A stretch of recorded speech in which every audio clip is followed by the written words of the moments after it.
బులెటిన్లో breaking news చూస్తున్నాం. కేంద్ర మాజీ మంత్రి బీజేపీ ఎంపీ బండారు దత్తాత్రేయ కుమారుడు వైష్ణవ్ గుండెపోటుతో మృతి చెందాడు. రాత్రి వైష్ణవ్కు ఉన్నట్టుండి గుండెపోటు రావడంతో హుటాహుటీన ముషీరాబాద్లోని గురునానక్ కేర్ ఆసుపత్రికి తరలించారు. చికిత్స పొందుతూ వైష్ణవ్ అర్ధరాత్రి సమయంలో మృతి చెందాడు. వైష్ణవ్ ఎంబీబీఎస్ 3వ సంవత్సరం చదువుతున్నాడు. ఈ ఘటనతో దత్తాత్రేయ కుటుంబంలో విషాదం నెలకొంది. ఆయన కుటుంబ సభ్యులు ఆసుపత్రిలో కన్నీరు మున్నీరుగా విలపించారు. చిన్న వయసులోనే తమను వదిలి వెళతాడని కలలో కూడా ఊహించలేదని దత్తాత్రేయ కుటుంబ సభ్యులు ఆవేదన వ్యక్తం చేశారు.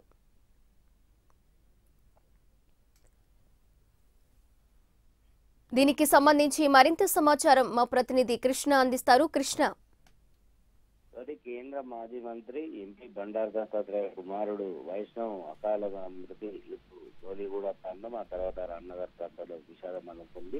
గౌలిగూడ ప్రాంతానికి చెందిన బండారు దత్తాత్రేయ ఆయన కేంద్ర ఎంపీగా గెలిచిన తర్వాత కేంద్ర మంత్రిగా పదవి బాధ్యతలు స్వీకరించిన తర్వాత రామ్నగర్ ప్రాంతంలో అతను స్థిర నివాసం ఏర్పరచుకున్నాడు. అతనికి ఒక కుమారుడు కుమార్తె కూడా ఉన్నారు. అతని ఏకైక కుమారుడు ఈ బండారు వైష్ణవ్ ఈ మెడికల్ కాలేజీలో ఎంబీబీఎస్ 3వ సంవత్సరం చదవడం జరుగుతుంది. అయితే నిన్న రాత్రి కుటుంబ సభ్యులతో కలిసి అతను భోజనం చేస్తున్న సమయంలో ఒక్కసారిగా డిన్నర్ చేస్తూ అతను కుప్పకూలిపోయాడు. వెంటనే చేరుకున్న కుటుంబ సభ్యులు అతన్ని ముషీరాబాద్లోని కేర్ హాస్పిటల్లో తరలించడం జరిగింది. వైద్యులు అతన్ని పరీక్ష చేసి మాసివ్ హార్ట్ స్ట్రోక్ రావడం జరిగింది.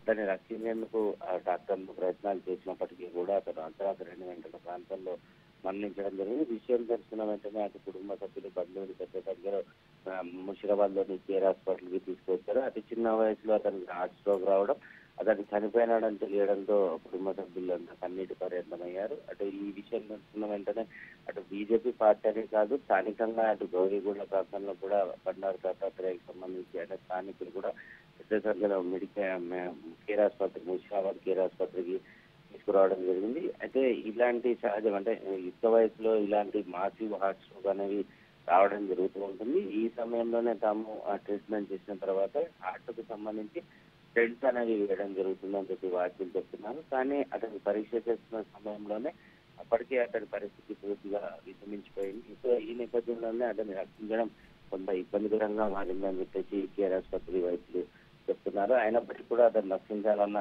ప్రయత్నంలో భాగంగా ఏదైతే హార్ట్ కు సంబంధించి స్పెషలిస్టులను ఇతర ఆసుపత్రులను చికిత్సించినప్పటికీ కూడా అతన్ని రక్షించుకోలేని పరిస్థితి ఏర్పడింది అని చెప్తున్నారు. కొద్ది నిమిషాల కిందటే బండారు దత్తాత్రేయ కూడా ఇటు కేర్ హాస్పిటల్కి రావడం జరిగింది. వారి కుటుంబ సభ్యుల అనుమతి కోసం ఆసుపత్రి వైద్యులు ఎదురు చూస్తున్నారు. వారి అనుమతి దొరికిన తర్వాత మృతదేహాన్ని వారి కుటుంబ సభ్యులకు అప్పచెప్పడం, అక్కడి నుంచి నేరుగా రామ్నగర్ ప్రాంతంలో అతని ఇంటికి తీసుకొచ్చి అక్కడ రామ్నగర్ ప్రాంతంలోనే అంత్యక్రియలు నిర్వహిస్తామని చెప్పి బండారు దత్తాత్రేయ బంధువులు చెప్పడం జరుగుతుంది. కృష్ణ, అయితే మిడిల్ ఏజ్ వాళ్ళకి లేదా పెద్ద వయసు వాళ్ళకి గుండెపోటు రావడం సహజంగానే మనం చూస్తున్నాం. కానీ 21 సంవత్సరాలు గల వైష్ణవ్ ఇంత చిన్న వయసులోనే అతనికి గుండెపోటు రావడం ఏ కారణంగా చూడొచ్చు? డాక్టర్స్ ఏమని చెప్పారు?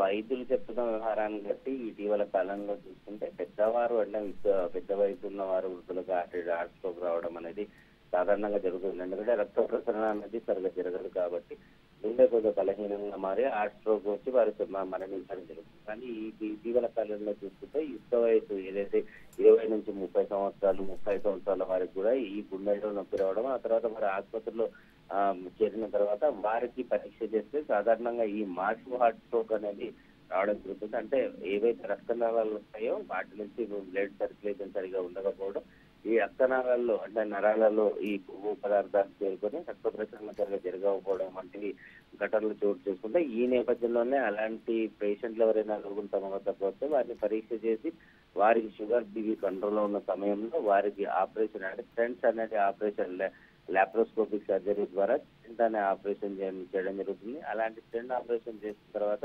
దాదాపు 10 రోజుల పాటు చికిత్స పొందితే సరిపోతుంది. కానీ ఇలాంటి యుక్త వయసు వారికి ఇటీవల కాలంలో ఈ మాసివ్ హార్ట్ స్ట్రోక్ అనేది సహజంగా వస్తుంది. ఎందుకంటే అటు చదువుల భారం కానీ తినే ఆహార పదార్థంలో సరైన సమయంలో నిద్ర లేకపోవడం, ఆ తర్వాత వారిపైన చదువు ఒత్తిడి అధిక కారణాల వల్ల కూడా ఇవి వచ్చే అవకాశం ఉంది. ఈ నేపథ్యంలోనే ఇతనికి కూడా వైష్ణవికి కూడా ఈ మాసివ్ హార్ట్ స్ట్రోక్ రావడం జరిగింది. కానీ సాధారణంగా ఇలాంటి వాటికి వచ్చినప్పుడు మరణం అనేది చాలా తక్కువగా ఉంటుంది.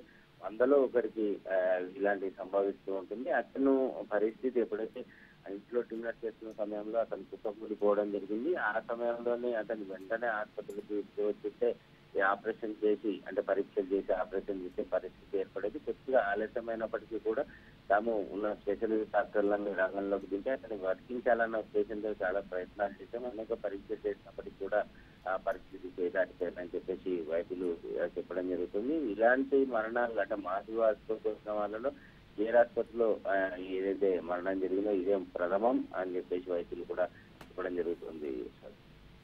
Yeah right Krishna, thank you.